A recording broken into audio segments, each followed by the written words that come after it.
श्रीमन्नारायण नारायण हरि हरि श्रीमन्नारायण नारायण हरि हरि। तेरी लीला सबसे न्यारी न्यारी हरि हरि श्रीमन्नारायण नारायण हरि हरि।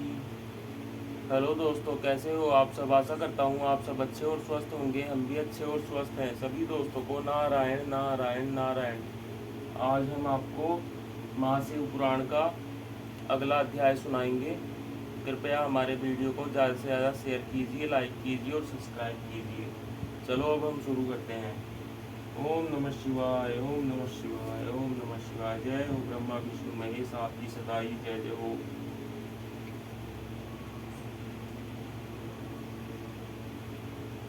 जय हो गणेश जी महाराज की जय, शिव जी महाराज की जय, माता पार्वती की जय, नंदी महाराज की जय।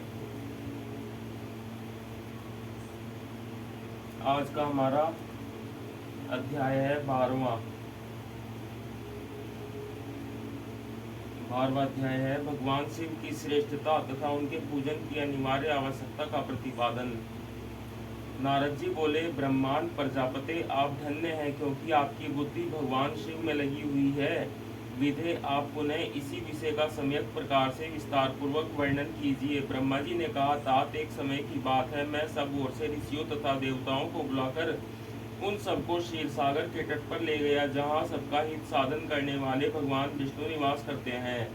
वहाँ देवताओं के पूछने पर भगवान विष्णु ने सबके लिए शिव पूजन की ही श्रेष्ठता बतलाकर यह कहा कि एक मुहूर्त या एक क्षण भी जो शिव का पूजन नहीं किया जाता वही हानि है, वही महान छिद्र है, वही अंधापन है और वही मूर्खता है। जो भगवान शिव की भक्ति में तत्पर है, जो मन से उन्हीं को प्रणाम और उन्हीं का चिंतन करते हैं, वे कभी दुख के भागी नहीं होते। जो महान सौभाग्यशाली पुरुष मनोहर भवन सुंदर आभूषणों से विभूषित स्त्रियां जितने से मन को संतोष हो, उतना धन पुत्र पौत्र आदि संतति, आरोग्य, सुंदर शरीर, अलौकिक प्रतिष्ठा, स्वर्गीय सुख, अंत में मोक्ष रूपी फल अथवा परमेश्वर शिव की भक्ति चाहते हैं, वे पुनर्जन्मों के महान पुण्य से भगवान सदाशिव की पूजा अर्चना में प्रवृत्त होते हैं। जो पुरुष नित्य भक्ति परायण हो शिवलिंग की पूजा करता है, उसको सफल सिद्धि प्राप्त होती है तथा वह पापों के चक्कर में नहीं पड़ता। भगवान के इस प्रकार उपदेश देने पर देवताओं ने उन श्री हरि को प्रणाम किया और मनुष्यों की समस्त कामनाओं की पूर्ति के लिए उनसे शिवलिंग देने के लिए प्रार्थना की। मुनिश्रेष्ठ उस प्रार्थना को सुनकर जीवों के उद्धार में तत्पर रहने वाले भगवान विष्णु ने विश्वकर्मा को बुलाकर कहा, विश्वकर्मन, तुम मेरी आज्ञा से संपूर्ण देवताओं को सुंदर शिवलिंग का निर्माण करके दो। तब विश्वकर्मा ने मेरी और श्री हरि की आज्ञा के अनुसार उन देवताओं को उनके अधिकार के अनुसार शिवलिंग बनाकर दिए। मुनिश्रेष्ठ नारद, किस देवता को कौन सा शिवलिंग प्राप्त हुआ, इसका वर्णन आज मैं कर रहा हूँ, उसे सुनो। इंद्रपराग मणि के बने हुए शिवलिंग की और कुबेर स्वर्णमय लिंग की पूजा करते हैं। धर्म पीतमणि में पुखराज के बने हुए लिंग की तथा वरुण श्यामवर्ण के शिवलिंग की पूजा करते हैं। भगवान विष्णु इंद्र नीलमय तथा ब्रह्मा हेममय लिंग की पूजा करते हैं। मुने विश्वदेवगण चांदी के शिवलिंग की, वसुगण पीतल के बने हुए लिंग की तथा दोनों अश्विनी कुमार पार्थिव लिंग की पूजा करते हैं। लक्ष्मी देवी स्फटिकमय लिंग की, आदित्यगण ताम्रमय लिंग की, राजा सोम मोती के बने हुए लिंग की तथा अग्निदेव हीरे के लिंग की उपासना करते हैं। श्रेष्ठ ब्राह्मण और उनकी पत्नियां मिट्टी के बने हुए शिवलिंग का, मयासुर चंदन निर्मित लिंग का और नागगण मूंगे के बने हुए शिवलिंग का आदर पूर्वक पूजन करते हैं। देवी मक्खन के बने हुए लिंग की, योगीजन भस्ममय लिंग की, यक्षगण दधि निर्मित लिंग की, छाया देवी आटे से बनाए हुए लिंग की और ब्रह्मपत्नी रत्नमय शिवलिंग की निश्चित रूप से पूजा करती है। बाणासुर पारद या पार्थिवलिंग की पूजा करता है। दूसरे लोग भी ऐसा ही करते हैं। ऐसे ऐसे शिवलिंग बनाकर विश्वकर्मा ने विभिन्न लोगों को दिए तथा वे सब देवता और ऋषि उन लिंगों की पूजा करते हैं। भगवान विष्णु ने इस तरह देवताओं को उनके हित की कामना से शिवलिंग देकर उनसे तथा मुझे ब्रह्मा से पिनाक पाणी महादेव के पूजन की विधि भी बताई। पूजन विधि संबंधी उनके वचनों को सुनकर देव शिरोमणियों सहित मैं ब्रह्मा हृदय में हर्ष लिए अपने धाम में आ गया। मुने, वहां आकर मैंने समस्त देवताओं ऋषियों को शिव पूजा की उत्तम विधि बताई जो संपूर्ण अभिष्ट वस्तुओं को देने वाली है। उस समय मुझ ब्रह्मा ने कहा, देवताओं सहित समस्त ऋषियों, तुम प्रेम परायण होकर सुनो। मैं प्रसन्नता पूर्वक तुमसे शिव पूजन की उस विधि का वर्णन करता हूँ जो भोग और मोक्ष देने वाली है। देवताओं और मुनीश्वरों,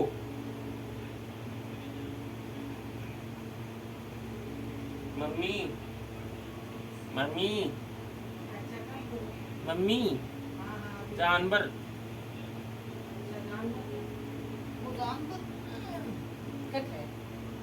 इसके नीचे गया अब तो बड़ा रहा अब वो है ये बाबू तो लोग ये चीज जैसे देवताओं और आ जाए तो ओम नमः शिवाय, ओम नमः शिवाय, ओम नमः शिवाय।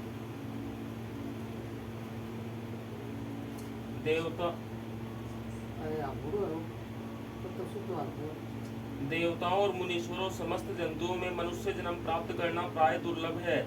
उनमें भी उत्तम कुल में जन्म तो और भी दुर्लभ है। उत्तम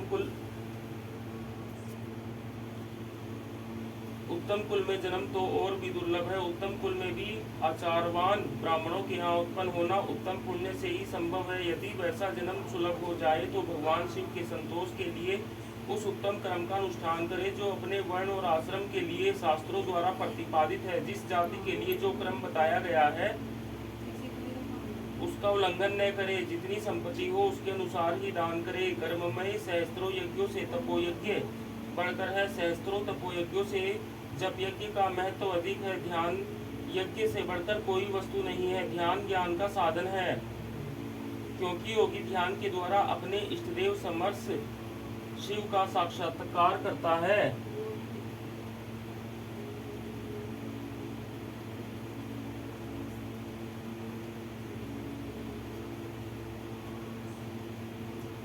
ध्यान यज्ञ में तत्पर रहने वाले उपासक के लिए भगवान शिव सदा ही सन्निहित हैं। जो विज्ञान से संपन्न है उन पुरुषों की शुद्धि के लिए किसी प्रायश्चित आदि की आवश्यकता नहीं है। मनुष्य को जब तक ज्ञान की प्राप्ति न हो तब तक वह विश्वास दिलाने के लिए कर्म से ही भगवान शिव की आराधना करे। जगत के लोगों को एक ही परमात्मा अनेक रूपों में अभिव्यक्त हो रहा है। एकमात्र भगवान सूर्य एक स्थान में रहकर भी जलाशय आदि विभिन्न वस्तुओं में अनेक से दिखते हैं।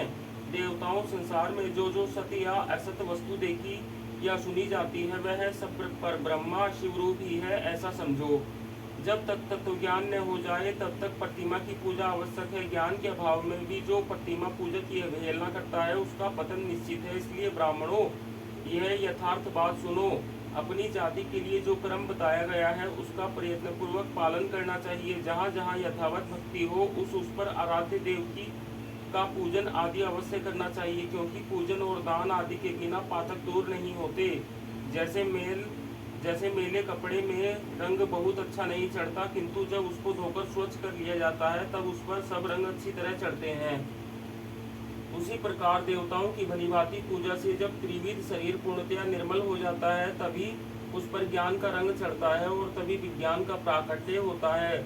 जब विज्ञान हो जाता है तब भेदभाव की निवृत्ति हो जाती है। भेद की संपूर्णतया निवृत्ति जाने पर द्वंद्व दुख दूर हो जाते हैं और द्वंद्व दुख से रहित पुरुष शिवरूप हो जाता है। मनुष्य जब तक गृहस्थ आश्रम में रहे तब तक पांचों देवताओं की तथा उनमें श्रेष्ठ भगवान शंकर की प्रतिमा का उत्तम प्रेम के साथ पूजन करे, अथवा जो सबके एकमात्र मूल है उन भगवान शिव की ही पूजा सबसे बढ़कर है, क्योंकि मूल के सींचे जाने पर शाखा स्थानीय संपूर्ण देवता स्वतः हो जाते हैं। अतः जो संपूर्ण मनोवांछित फलों को पाना चाहता है वह अपने अभिष्ट की सिद्धि के लिए समस्त प्राणियों के हित में तत्पर रहकर लोक कल्याणकारी भगवान शंकर का पूजन करे।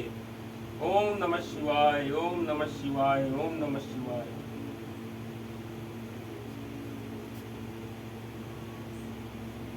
जय हो ब्रह्मा विष्णु महेश, आपकी सदाई जय जय हो। कोई भूल चूक हो गई हो तो क्षमा करना। आज के लिए दोस्तों इतना ही। सभी को नारायण नारायण नारायण।